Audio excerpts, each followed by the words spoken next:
and Atletico Madrid 3, Real Madrid 1. And in the Italian Serie A, a disappointed Victor Osimhen failed to convert from 12 yards as Bologna held Napoli to a goalless draw.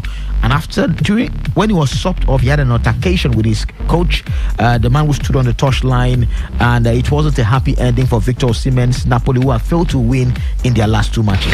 I understand the frustration from the Nigerian. I mean, when you fail to score and people are beginning to talk about goals drought already, and it felt like, I should have played the match up until the end. You missed the penalty, but the coach will always have to make some calls. But even though I felt like there was no need to substitute Victor Osimhen, because he was having the shots, he hit the woodwork, had the uprights. The goalkeeper of Bologna had the upright to thank twice from Victor Osimhen's boot. And so then missing from 12 yards can happen to anybody. You can understand the frustration for the Nigerian, but basically the coach will have to make some tough decisions. Unfortunately, it didn't work out for the coach because he expected goals at that point.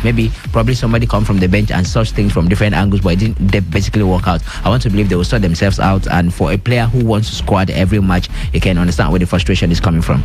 All right, and from one Victor, whose team isn't seeing victory, another Victor whose team is seeing lots of victories these days. Bayer Leverkusen's Victor Boniface with a brace as his team, Bayer Leverkusen, did get a 4-1 victory over Heidenheim yesterday. He's now he's the talk of the town now in terms of social media gathering, and his social media antics as well has put him high up there. Anyways, 8 goals, I guess, so far in 7 matches this season. Form. That's what form does to you. You have those chances and you're scoring and you become the talk of town. It's a good thing. It's a good advertisement for the young man himself, and we hope that he continues like that and keep up the form until the end of the season. Okay, and we had interesting matches as well in the Premier League, where the North London Derby saw Arsenal draw 2-2 against Tottenham Hotspur in an entertaining game. Son Heung-min with a brace, and Maddison with also a brace of assist. And the coach of the sports side, Postecoglou, did say that his team did show character against Arsenal. Yeah, I thought, performance-wise, we had to show a bit of everything that we've got. They're a good team. They're a top team, and we had to defend at times, but I thought we showed real courage and bravery just to keep playing our football.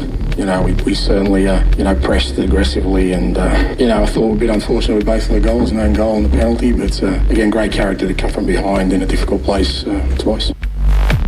All right, and while Spurs could to get a point out of the Emirates, same cannot be said for Chelsea. Mauricio Pochettino and his side lost again in the Premier League, the 3rd defeat since the start of the season, and this time around it was Aston Villa getting all full bonus. It was a 1-0 victory, and Pochettino says he still needs some time to turn things around at the bridge. I'm seeing the team trying. We create many chances even with 10 men, but yes, because we are not right in our last decision or last moment, and we are not clean in front of the goal. That is why we are in the situation that we are. But for sure, when that change, for sure the team is going to score goal, have the quality. But at the moment, we need to keep working really hard and of course to be disappointed, but never give up. Never give up, he says, but Newcastle United matched their record Premier League win with a scintillating display as they embarrassed winless Sheffield United 8-0 at Bramall Lane. Sean Longstaff, Dan Bonds, Botman, Gordon, Wilson, Almiron, Guimaraes and Isak. Only 3 players didn't score on the day. The goalkeeper, Nick Pope, and Fabian Schär, another defender, and Kieran Trippier. To make that 11, would have been 11. All players getting 1 goal apiece. But what a performance from Newcastle United. But for the Premier League, sum it up for us, Reliance. That Botman goal was just something that reminds me of that dramatic event in Rome, AS Roma against Barcelona in the Champions League. That kind of goal from the corner, very fantastic. Of course, for Arsenal, I expected that kind of electrifying encounter between both sides, because Ange Postecoglou is playing a very enterprising football with the lads he has at the moment. And of course, if there is any player that can show that character for Tottenham at this point after the departure of Harry Kane, it should be Son Heung-min, the captain of the team, and he showed that he has what it takes. For us now, they need to find that cutting edge, because if you have to be described as an A team, that champion minded team, you need to have that cutting edge. No matter how tough it is, find a way to scrap this victory. That's what was lacking for Arsenal yesterday. For Chelsea, I think it's going to be up to 2 or 3 years, before the man finally finds his rhythm with the players he has. But again, Poch should see himself as a big coach at this point. I mean, you've coached Paris Saint-Germain. You should be able to elevate yourself from that point where they expect you to have 2-3 years, before you can eventually assemble a team that can compete. Although I can understand from the angle that, Chelsea is at the moment of Bolly making some signings and all that stuff. So basically, it was an interesting English Premier League match day with Newcastle, the highest winners. All right, Newcastle, the biggest winners on the day, but we can't forget Manchester United, the 1-0 victors over Burnley as they return to winning ways. And we'll talk more about the Premier League action in the outgone weekend, especially for our team and our flop of the week for match week 6 of the Premier League. Do join us at 3 p.m. We'll be here for today's Spotlight with Darling Frequency, Today 95.1 FM, as we look at everything there is in the world of sport. Until then, do have yourself the very best of the morning. Good morning to you.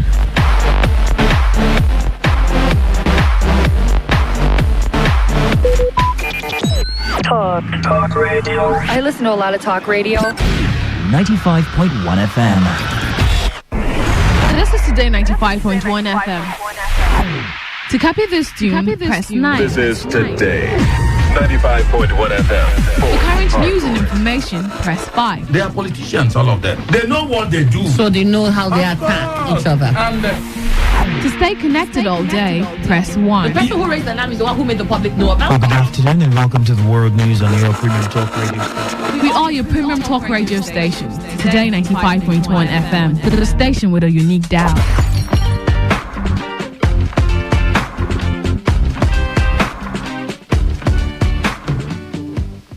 Ladies and gentlemen, may I have your attention, please? This president's failed. It's about the future of this country. We're going to take it back. We're going to take it back. You asked us to vote you into that position so you can bring about that solution. So when you vote me, then you sleep. Let me see if I can take another phone call. Hello, Today 95.1 FM. Good morning. What makes a policeman to be able to feed is the gun he's holding. They use their gun to extort money from people. Good morning. What's your name and where are you calling from? No longer news that we are truly the voice of the people. Am I not a slave in Nigeria? I refuse if you're a slave. Let's not do that now. So the Nigerian rap is philosophical. You spot the difference now?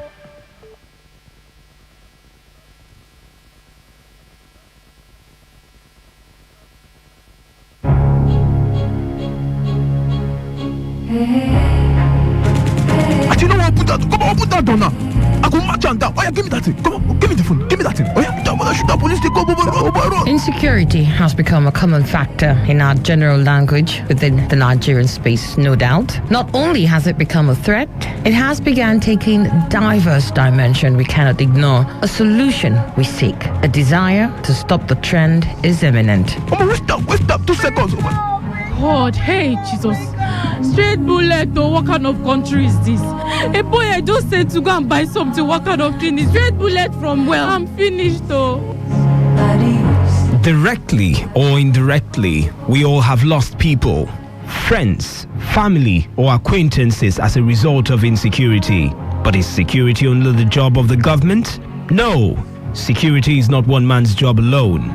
Every individual in the society has a role to play in order to achieve a secure society. We urge citizens and indigents to adhere and respect the laws of the state, report irregular activities to the authorities, and we implore security agencies to carry out their duties as stipulated by the Constitution and not infringe on the rights of citizens. If we work together, we can build the Nigeria of our dreams. This message is brought to you by Today 95.1 FM.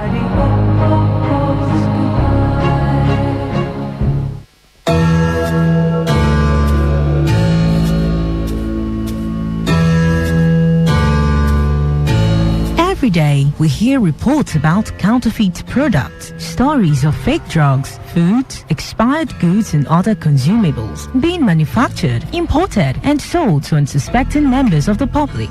Findings reveal that Africa records at least 100,000 deaths from fake drugs-related ailments yearly. These fake and substandard products, particularly drugs, have been considered a global threat to human lives. And despite efforts by authorized agencies in Nigeria to combat the menace, the Nigerian market remains flooded with different unwholesome products. This is a plea to all those who manufacture and sell these goods to desist. Stop this menace of counterfeit products. Let's place value on human lives. And should you have purchased a counterfeit product or unsatisfied with the product, please contact SON or Consumer Protection Agency. This message is powered by Today 95.1 FM, the voice of the people.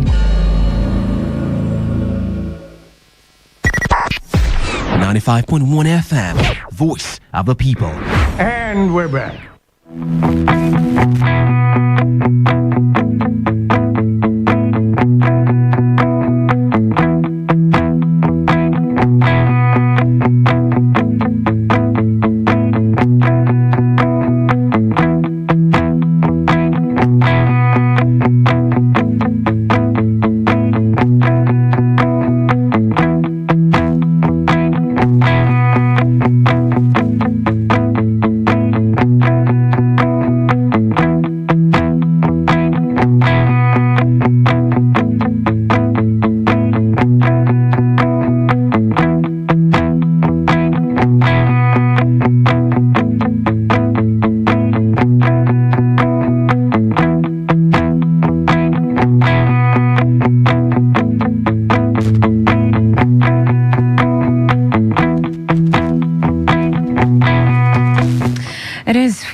Minutes past 8 a.m. A lovely Monday morning to you and welcome to today's edition of Today's Quest on Today 95.1 FM. Monday, September 25, 2023. My name is Faustina Oputu.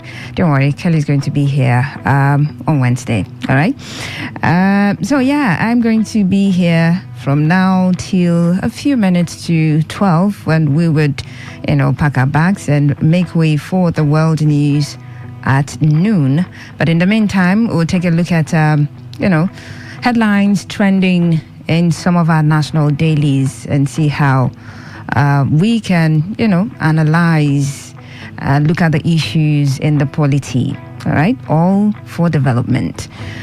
So I've got the papers already, ranging from the Vanguard newspaper, Punch newspaper, there is the Nation newspaper, Daily Post, and of course the Guardian newspaper. So we'll take a look at all of the headlines this hour, and then at the 9 o'clock hour we'll just narrow it down to opinion poll, where we'll take a look at one or two stories in details, right? Thank you so much for joining us once again. 7 minutes past 8 a.m. now. So I'll just go through the papers that we've lined up for you, the headlines that we've lined up for you, so that you can follow the conversation from the beginning. All right. Okay, let's begin from the Vanguard newspaper this morning with the headline, Ohaneze seeks FG support to end insecurity in Southeast. Ohaneze seeks FG's support to end insecurity in Southeast. That's on the Vanguard newspaper. 78 UNGA, Nigeria targets 1 million jobs, launches talent export program. 78th UNGA, Nigeria targets 1 million jobs, launches talent export program. Also on the Vanguard newspaper, LP condemns killings in Southeast, urges dialogue. LP condemns killings in Southeast, urges dialogue. Give us a vibrant National Assembly. Okay, so what we have now, if someone is calling for a vibrant National Assembly, meaning what we've got now isn't vibrant. But then again, the headline is on the Vanguard newspaper. Sarah to Tinubu probe missing 15 billion naira and 200 billion naira oil revenues. That's still on the Vanguard newspaper. FG to enforce use of concrete road construction, says Minister. FG to enforce use of concrete road construction, says Minister. Still staying with the Vanguard newspaper, Bielsa Guba, our campaigns will be issue-based, Diri's campaign DG says. Okay, this morning I think we'll take a look at the off-cycle elections. We'll take a look at that briefly in the 9 o'clock hour. Remember, there is Bielsa, Imo, and Kogi. Yeah, so take a look at that. But Bielsa Guba, our campaigns will be issue-based, Diri's campaign DG says. Okay, we'll wait and see. And moving on to the Nation newspaper. Engineers call on federal government to end open defecation. Engineers call on federal government to end open defecation. That's on the Nation newspaper. Government trains workers, artisans in health safety at workplaces. Very important. Government trains workers, artisans in health safety at workplaces. All right. Don't tamper with nation's power assets during strike. Minister warns. I'm sure that's a warning to the NLC. Don't tamper with the nation's power assets during strike. Minister warns. I mean, why not find solution to this instead of all of these warnings and, NLC will warn, TUC will warn. Now the minister is warning, more like federal government is warning. It's all right. Warnings upon warnings. No solutions. Still staying with the Nation newspaper. Owners of revoked 189 Abuja plots get 3 months relief. Owners of revoked 189 Abuja plots get 3 months relief. Federal government steps up action against rising insecurity. I feel like I've heard this like a zillion, if there's anything like that, times. Stakeholders challenge INEC on credible poll in Imo. I'll take a look at that in details. And then let's move on to the Daily Post newspaper.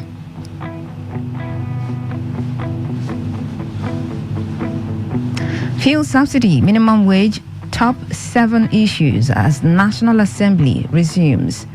A fuel subsidy, minimum wage, top 7 issues as National Assembly resumes. That's on the Daily Post newspaper. Taraba announces special 85,000 naira allowance for NYSC members teaching in schools. That's huge. I hope this is going to be feasible and sustainable. Taraba announces special 85,000 naira allowance for NYSC members teaching in schools. Okay. Still staying with the Daily Post. Anambra, I'm working hard to address insecurity, says Soludo. Anambra, I'm working hard to address insecurity, says Soludo. Okay. And over to the Punch newspaper. Subsidy talks. Reps vow to protect vulnerable Nigerians. Oh, my Lord. Subsidy talks. Reps vow to protect vulnerable Nigerians. Okay. I mean, these days I get to hear some names, nomenclature, if you may. Poorest of the poor, vulnerable Nigerians, very poor Nigerians. It's all right. So we move on.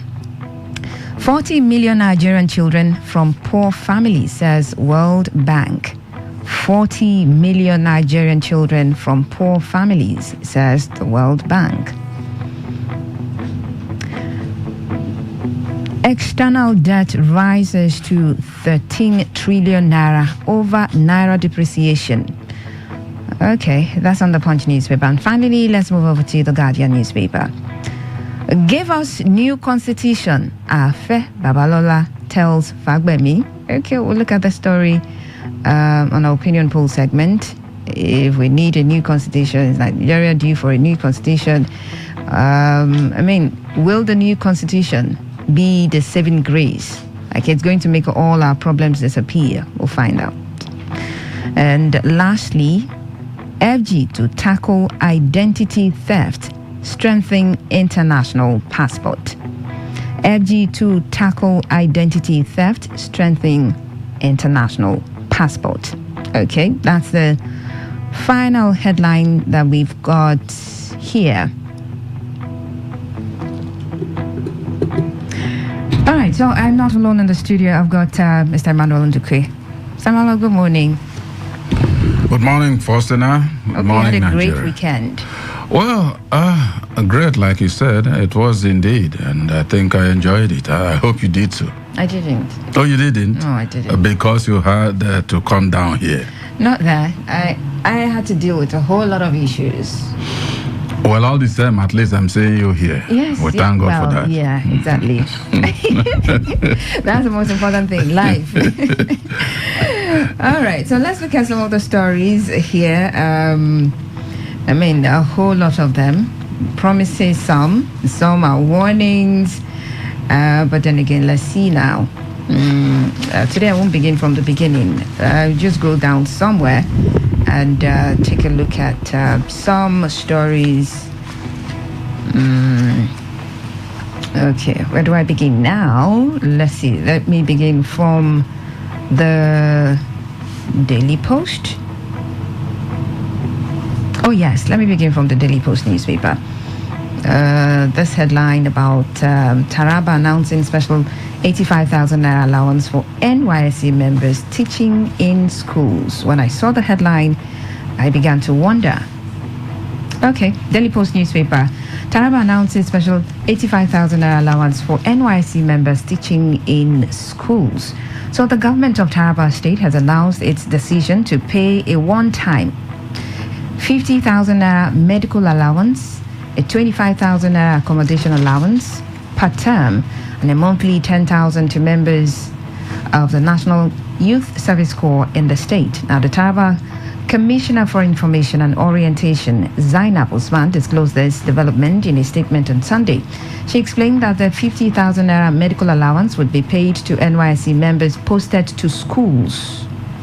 Okay. According to her, the governor also approved 25,000 naira as an accommodation allowance per term and 10,000 naira as monthly support from the state government. Okay, so 50, 25, 75, 10, 85. She said the governor gave the approval due to the high increase in school enrollment as a result of the government's declaration of free basic education, uniforms and other learning materials, and the surge in new enrollments witnessed in our primary and secondary schools over the past 10 working days has necessitated immediate action, Usman said. Now, the federal government currently pays NYSC members 33,000 naira monthly allowance in line with the national minimum wage signed into law by President Buhari on April 18, 2019. Workers in Nigeria are expecting a review of the current minimum wage following the removal of fuel subsidy in the country. Now, I don't know, this sounds good. It would be a way, more like a morale booster.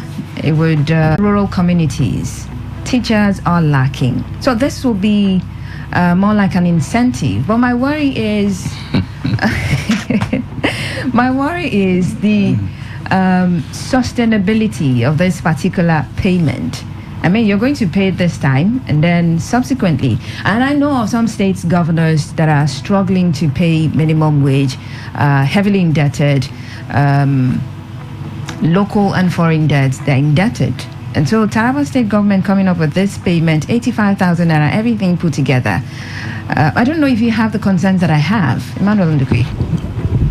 Well, Faustina, I do, but not totally, because my own is that I understand that even with the 85,000 naira, the money will be there. In fact, even if they make it 100,000 naira, some people won't be happy going to teaching schools. Okay. You see, Faustina, we are talking about security first. Oh, yes, and this is Taraba State. I think if you happen to go and say, I offer myself very willingly, take me to the rural areas to teach, it won't be as you enter, then you enter finally, you won't be seen again. See, government should check that one, government of Taraba State. And again, Faustina, government is not known anywhere in the world to be something like they call Father Christmas. giving things freely. For them to come up to push up the amount for those who are teaching in schools to 85,000, it means it's going to be a Herculean task to teach in those schools. So if you make yourself available to go to those schools and teach, that means the job you will do will be very much. And I want to believe that the corpers that will go there, we implore them to be very hardworking, and also government should pay them, even if it means paying them more than 85,000. But I tell you, most of them, because of insecurity, may decline to go and then teach in schools. So we still have the problems of lack of teachers in some of these schools. All right, let's look at another story here. The one that got me laughing earlier from the Punch newspaper about post-subsidy talks, reps vow to protect vulnerable Nigerians. Okay. Ahead of the planned strike by labor unions, the House of Representatives has promised to protect vulnerable Nigerians. Now, the House made this known on Sunday through the chairman, House Committee on Media and Public Affairs, Akin Remi. The Nigerian Labour Congress and affiliated unions are currently preparing for a potential nationwide strike following the end of a 21-day ultimatum given to the federal government. The unions demanded the provision of palliatives to alleviate the impact of the recent fuel subsidy removal by President Bola Tinubu. Following this, the organized labor embarked on a 2-day warning strike and protest to emphasize their demands. During the protest, the leadership of the NLC and trade union marched to the National Assembly. Now, the Senate Chief Whip, Ali Ndume, APC Borno South, thereafter met with the protesting labor unions and pleaded with them to call off the nationwide protest and give the Senate 1 week to intervene. After the protest, the National Assembly moved a motion to resolve the crisis by meeting with both the federal government and the labor unions. About a month ago, the leadership of the Senate, led by the Senate President Godswill Akpabio, met with the leadership of the NLC and TUC, where they expressed their dissatisfaction over the pains of Nigerians and how to cushion the effect of the subsidy removal. Akpabio, however, assured the aggrieved labor unions that the executive was working hard to ameliorate the sufferings of Nigerians. Although he was guarded that the federal government was in moves to avert the strike, the labor unions are yet to change their mind about the planned strike action. Rather, the TUC vowed to ground economic activities in Lagos State as part of its protest against the ban on the operations of its affiliate union, the Road Transport Employers Association of Nigeria, at the state government.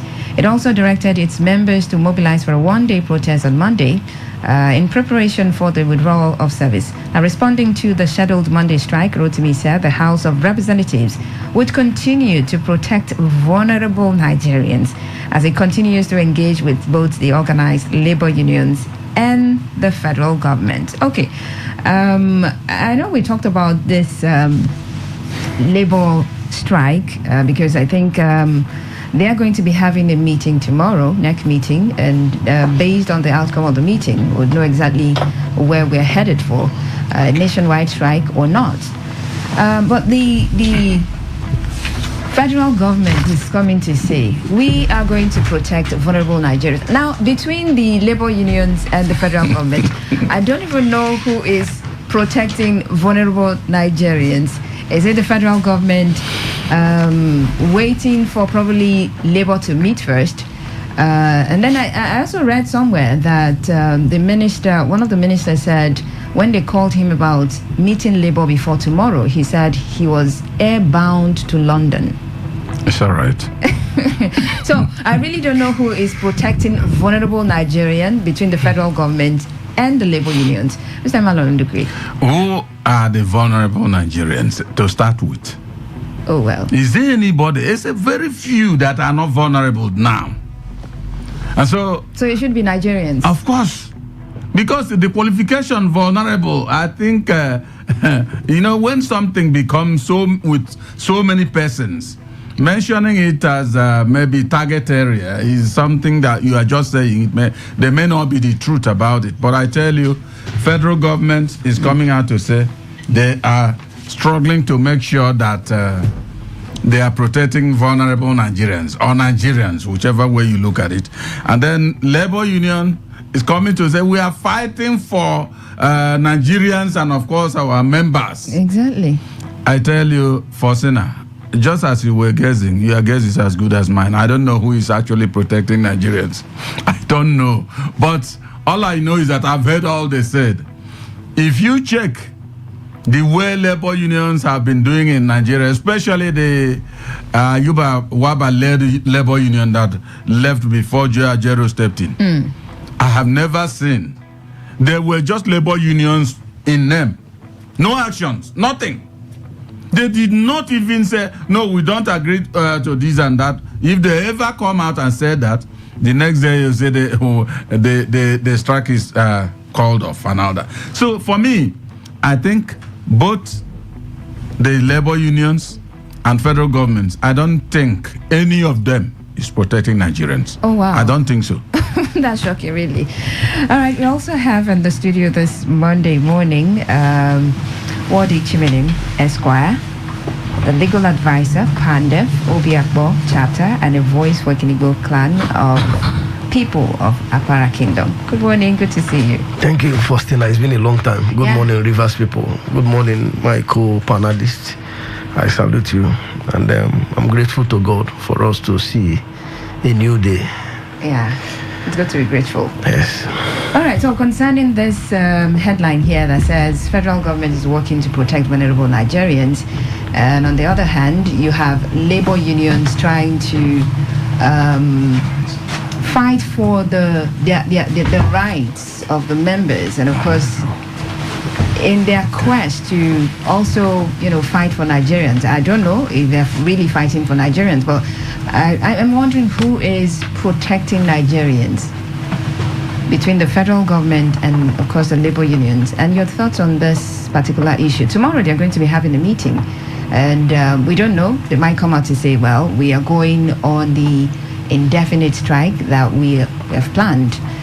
But the federal government making moves to also meet with the labor unions to avert this particular strike action. So I don't know which is protecting the vulnerable Nigerians or Nigerians in this case. Well, I think, Faustina, when you look at the context of or the constitution of the Labour Congress, and also as it was, or as it were, I think the laws are very clear and very sacrosanct. And any law that does not have human face, of course, is not a law.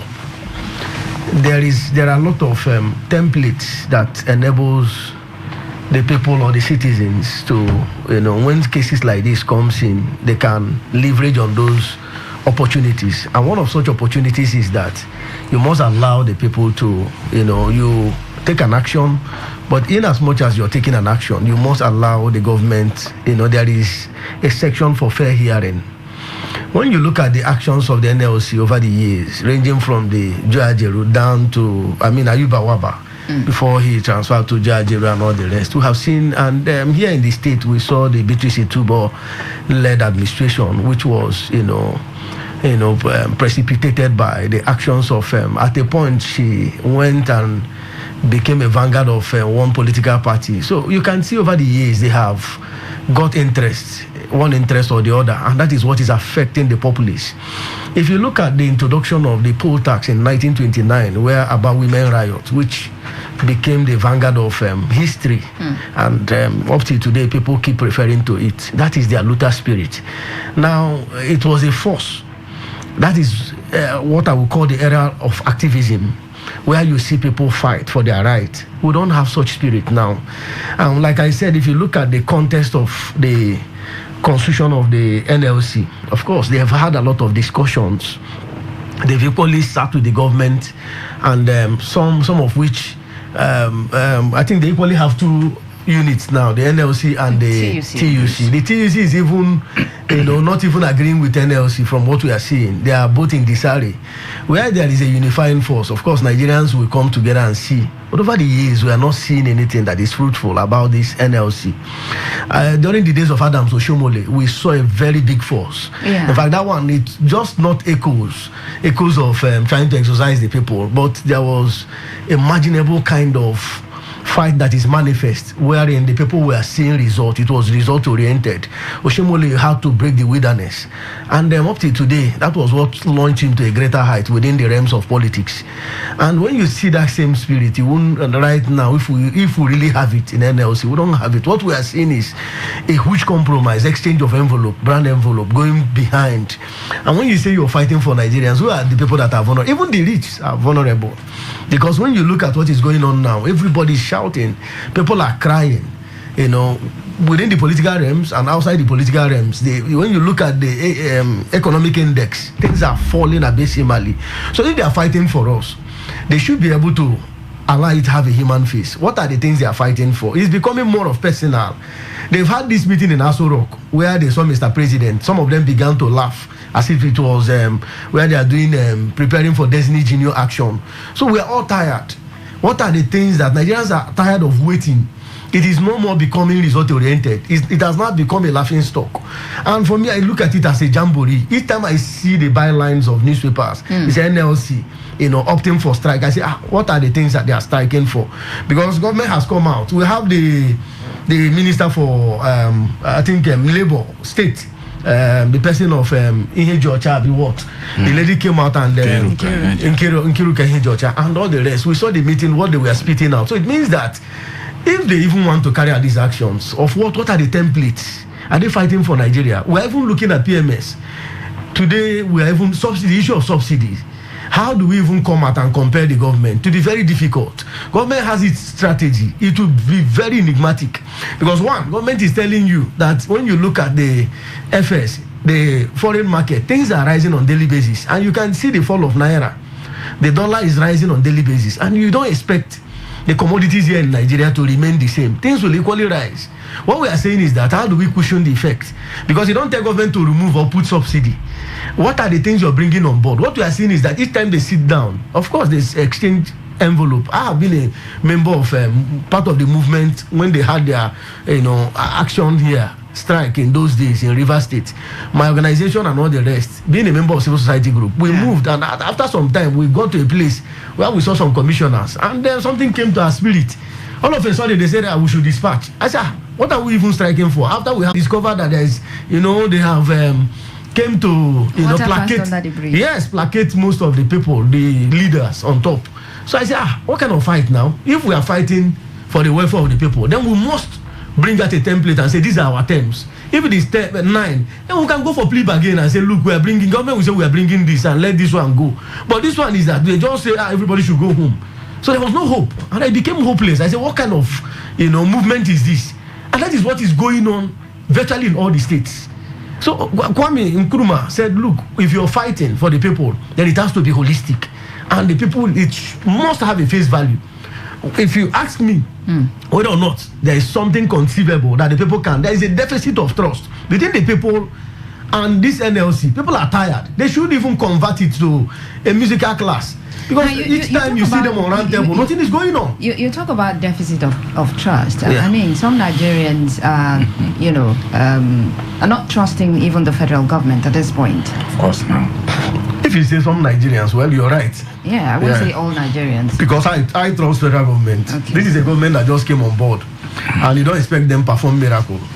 There is an approach, there is a negative approach you use on government. Government will come with its own full force. And over the years, if you look at even the Sena climb, recently in, Guatemala, the government had to even pay the people through NLC. So I think there must be a civil approach. What we are seeing is that they have interlaced activism, or what we call the labor movement, into politics. The high level of politics is at the highest level. When you look at the minds and readings of most of these leaders in NLC, they all belong there. They are all bearing their cards.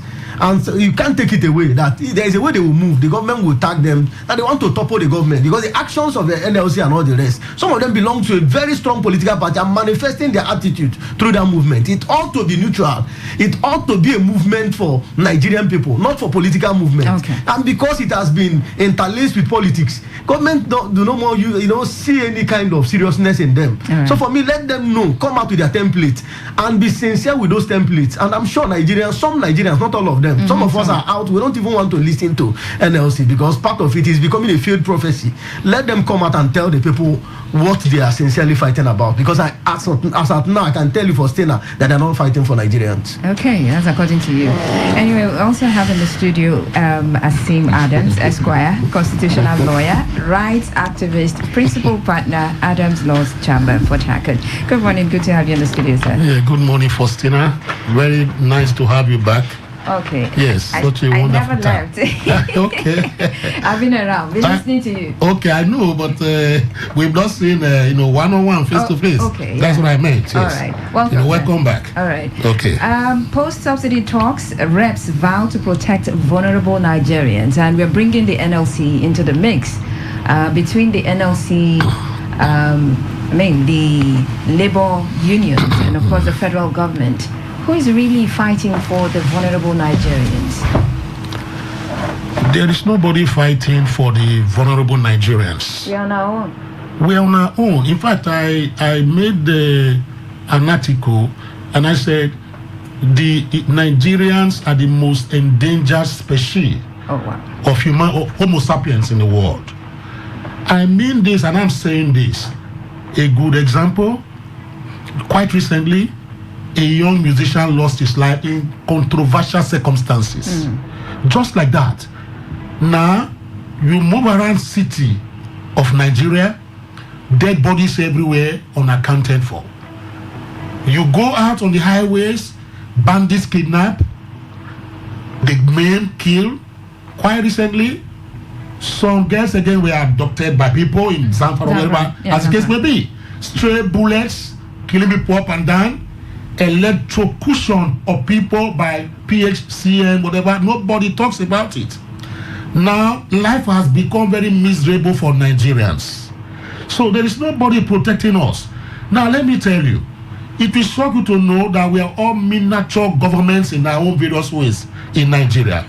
We provide food, accommodation, clothing, security, electricity, water, etc. Go to all the communities you find, you see what is it, vigilante groups or whatever. It shouldn't be. A normal society does not need to have those kind of situation. Where are now the police and the security agencies guiding us? Who are they protecting? Now, the average Nigerian man has been emasculated, subjugated, intimidated, frustrated to a hopeless level that is so palpable. You understand? So I don't know this talk about who is protecting or caring for us. Do you care for us when the price of a bag of rice is rising astronomically, geometrical position and proportion, propensity, and nobody is saying anything about that? You cannot even buy the common man, the food. Gary used to be, when they see you drinking, they say it's a poor man. But today I speak with you, the average or the middleman cannot even afford, a mudu of Gary. You see people beating or smacking their children because they wasted, just little, Gary in the house. Is it beans talking about? Is it protein you want to buy? So what are we talking about? See, let us be very realistic.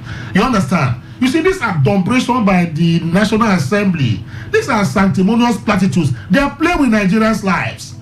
And I feel so bitter. You see, when this news broke, and I was hearing people saying that, we're going to protect. Who are you protecting?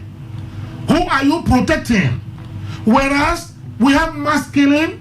Just recently, the soldiers rampaged, communities in the southeast, killing people and burning people. Are we coming back to the state of Odian Zaki Biam arrangement? Are we trying again to force on Nigerians this genocidal attitude?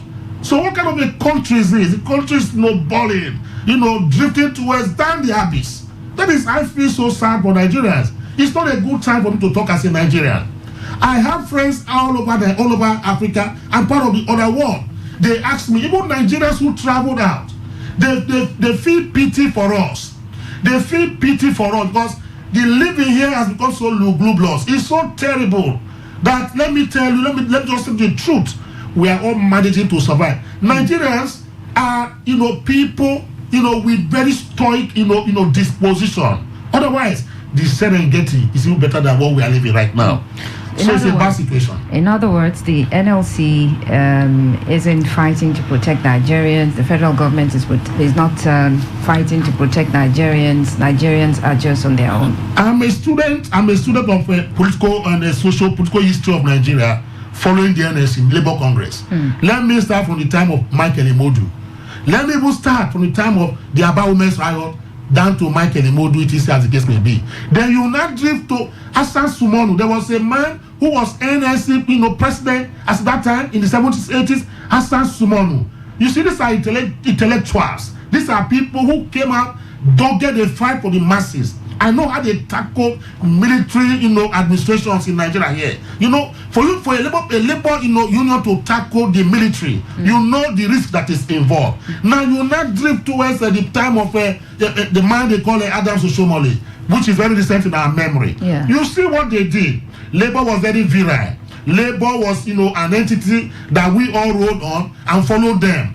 Then if they say there's going to be strike, prepare, because they'll strike again. Let me tell you, in Poland, labor union changed the process and procedure and disposition of government in Poland. Lech Walesa led the dock workers union in Poland for years, and later became their prime minister that set a pedestal for which for which Poland today as a country is living on. In South Africa, there's a man they call Julius Malema. He's a labor unionist.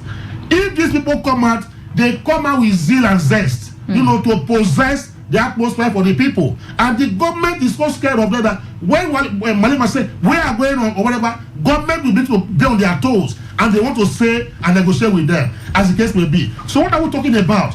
Is it this like a classical attitude of this labor union or Congress that will say they are going to fight for us? I've asked this question a number of times.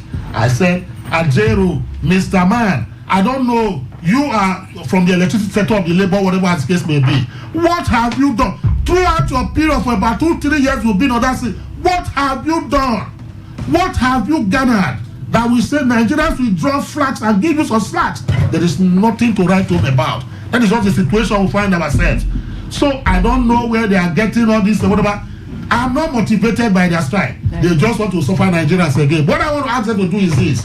Let them just allow Nigerians to live their normal lives. And let them go for their disco and jamboree and do whatever. We are not going to disturb them. Okay. We are tired of this miasma, please. That is what I say. I thought you wanted to say let them allow Nigerians breathe. Let them allow Nigerians breathe. Let me add that. It's sad. Okay. We also have in the studio joining us right about now, Living Gifting Jamala, Esquire, private legal practitioner. Good morning. Good morning, Faustina. Glad to have you in the studio. Good morning, and good morning, Rivers people. Good morning, Nigerians. Okay, we're talking about federal government and, of course, the labor unions. The federal government is saying that in the talks, the subsidy removal talks, the House of Reps says they are working or moving to protect Nigerians. And on the other hand, I see that the labor union, to an extent, they will tell you, oh well, they are doing all of this, they are doing just to protect Nigerians and fighting for the interests of Nigerians. And I'm wondering, who is really fighting to protect Nigerians? Is it the federal government or is it the labor unions fighting to protect Nigerians, vulnerable Nigerians, they put it? I think after the dispensation of that